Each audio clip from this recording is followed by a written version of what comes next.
Hi guys, welcome back to my channel Shruti stock. Guys, आज सुबह ही हम सब लोग उठे और हमें न्यूज़ मिली है कि राकेश झुनझुनवाला इज डेड। उनकी तो एज कुछ ज़्यादा भी नहीं थी, अराउंड 60 इयर्स के ही थे और वो हमें छोड़ के चले गए हैं। राकेश झुनझुनवाला को हम सब लोग जानते हैं, वो कैसे स्टॉक मार्केट के किंग रह चुके हैं। उन्हें बिग बुल का टाइटल भी दिया जाता है। हाल ही में अभी राकेश झुनझुनवाला ने एक अकाशा एयरलाइन का स्टार्टिंग किया था, जिसकी पहली flight Mumbai to Ahmedabad run हो चुकी है ऑन 7 अगस्त। उनकी फैमिली को जो लॉस हुआ है उसके लिए हम कुछ नहीं कर सकते, but we are all here for his family to give support. Rakesh Jhunjhunwala को हम सब जानते हैं, बट द पॉइंट इज कैसे जानते हैं। उन्होंने हमारी इकोनॉमी पे क्या फर्क डाला, उनके होने से या ना होने से हमारी इकोनॉमी और हमारे स्टॉक मार्केट में कितना फर्क पड़ता है, ये तो हमें भी एग्जैक्टली नहीं पता है कि उनकी एक्चुअली डेथ हुई कैसे। बट ये बहुत सारी चीज़ों से, रिसर्च से पता चला है कि काफ़ी टाइम से उनकी तबीयत काफ़ी ज़्यादा खराब थी। वो चीज़ें लाइफ में बहुत ज़्यादा अनफॉर्चुनेट होती हैं। चलिए उनकी स्टार्टिंग लाइफ जर्नी पे एक नज़र डालते हैं। राकेश झुनझुनवाला कोई अंबानी, अडानी या फिर कोई पैसे वाली फैमिली के घर पे पैदा नहीं हुए थे। उनके फादर इनकम टैक्स डिपार्टमेंट में थे और उनके फादर को भी शुरू से ही स्टॉक मार्केट का बहुत ज़्यादा शौक था।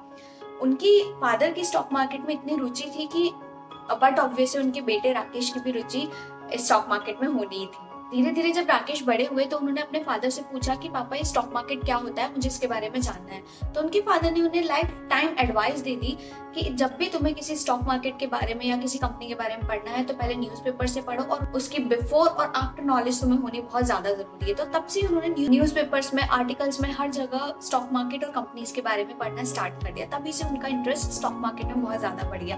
एक टाइम आया जब राकेश ने अपने फादर को बोला कि मुझे इन्वेस्टमेंट करना है। तब उनके फादर ने उन्हें एक सजेशन दिया कि पहले तुम अपनी डिग्री कंप्लीट कर लो, फिर उसके बाद स्टॉक मार्केट में एंटर करना, ताकि अगर स्टॉक मार्केट तुमसे नहीं भी हुआ तो तुम अपनी डिग्री के बेसिस पे आगे जॉब पा सकते हो। और ये एडवाइस उन्होंने बहुत अच्छे से गेन भी कर ली और फर्दर अपनी पढ़ाई के लिए चले गए और फाइनली वो सीए बन गए। वो और उनके भाई दोनों ही चार्टेड अकाउंटेंट थे।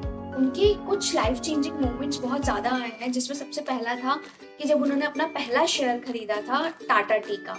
वो पहला शेयर जो था वो 43 रुपीज़ का शेयर था। जब उन्होंने वो खरीदा था उसके उन्होंने 5000 शेयर्स खरीदे थे। मतलब जो उन्होंने इन्वेस्टमेंट की थी वो अराउंड 2 लाख की थी।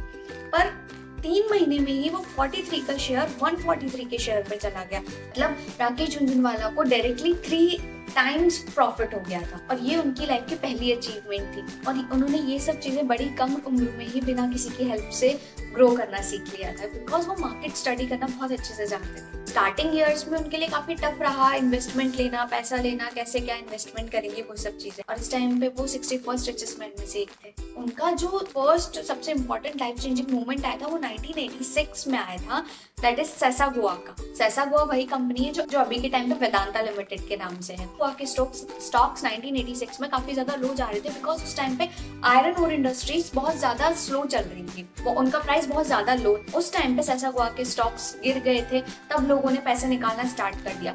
बट राकेश झुनझुनवाला ने उसमें इन्वेस्टमेंट किया था, बिकॉज उन्हें ये पता था कि एक स्टॉक उनका 25-26 रुपए का था। वो उन्होंने उस टाइम पे 4 लाख स्टॉक्स लिए थे। दैट मीन्स उन्होंने अपना 1 करोड़ का इन्वेस्टमेंट सेसागोआ में किया था, जो उस टाइम की उनकी सारी जमा पूंजी थी। दैट मीन्स अगर सेसागोआ डूबता तो राकेश झुनझुनवाला भी डूबते। ये उनका सबसे बड़ा रिस्क था अभी तक की लाइफ में। उन्होंने ऐसा रिस्क इसलिए लिया बिकॉज उन्हें कंपनी के बारे में और मार्केट के बारे में नॉलेज थी।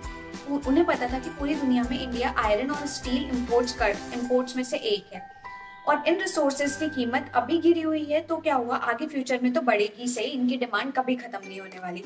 इसीलिए उन्होंने ये स्टेप लिया था और नेक्स्ट ईयर ही सेसागोआ का प्राइस 25 से 30% बढ़ गया। इसीलिए मार्केट नॉलेज का होना बहुत इंपॉर्टेंट है। सेकंड, उनका जो मेजर लाइफ थ्रू आया था वो था कि 1989 में जब बजट अनाउंसमेंट होना था, वीपी सिंह की सरकार थी।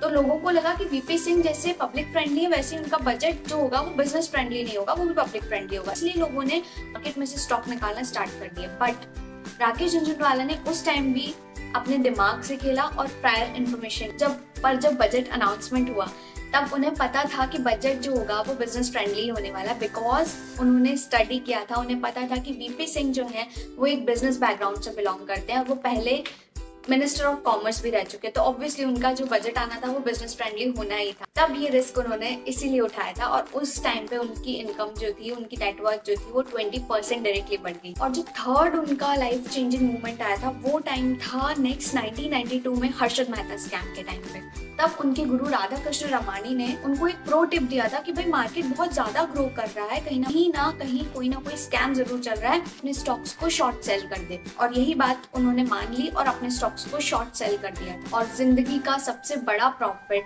राकेश झुनझुनवाला ने इसी टाइम कमाया था। सेम चीज टाइटन के स्टॉक्स के टाइम पर भी हुई थी। जब टाइटन के स्टॉक्स 5 रुपए के थे 2002 और 2003 में, तब इन्होंने स्टॉक्स खरीदे थे और कुछ सालों बाद इन स्टॉक्स की कीमत 80 रुपए हो गई थी और उसी के कुछ टाइम बाद ही इनकी कुछ 30 रुपए और गिर गई थी। तब लोगों ने क्या सोचा कि भाई 30 रुपए घटा है तो और भी ज्यादा कम होगा, उससे बेटर है कि हम इसे सेल कर दें। तब राकेश झुनझुनवाला ने तब भी ये चीज सेल नहीं करी, तब भी उन्होंने अपने स्टॉक्स वापस नहीं लिए थे, बिकॉज उन्हें पता था कि टाइटन का कहीं कोई लॉस नहीं है, मैन्युफैक्चरिंग में प्रॉब्लम नहीं है, उनकी सेलिंग अच्छी हो रही है, तो ये स्टॉक्स वापस जाके जरूर बढ़ेंगे ही बढ़ेंगे, क्योंकि एक मार्केट एनालिसिस होता है। और आज वो टाइटन के 5 रुपए की कीमत 1080 रुपए है, तो उन्हें टोटल 900 करोड़ रुपए का फायदा हुआ है। इसीलिए उन्हें बिग बुल कहा करते थे। अब एक अच्छे इन्वेस्टर और अच्छे ट्रेडर को ये पता होना चाहिए कि कहाँ पे आपको अपना मनी इन्वेस्ट करना है और कहाँ से अपना मनी निकालना है। ये चीज राकेश झुनझुनवाला बखूबी जानते थे और अब आज वो हम लोगों के बीच में नहीं है, तो ये बहुत ही ज्यादा दुख की बात है। लेट्स सी उनके जाने के बाद क्या मार्केट में अप्स एंड डाउन्स आते हैं। गाइज, अगर आपको उनकी इन्फॉर्मेशन की वीडियो अच्छी लगी हो तो इसे लाइक करिए, शेयर करिए और मेरे चैनल को सब्सक्राइब करिए।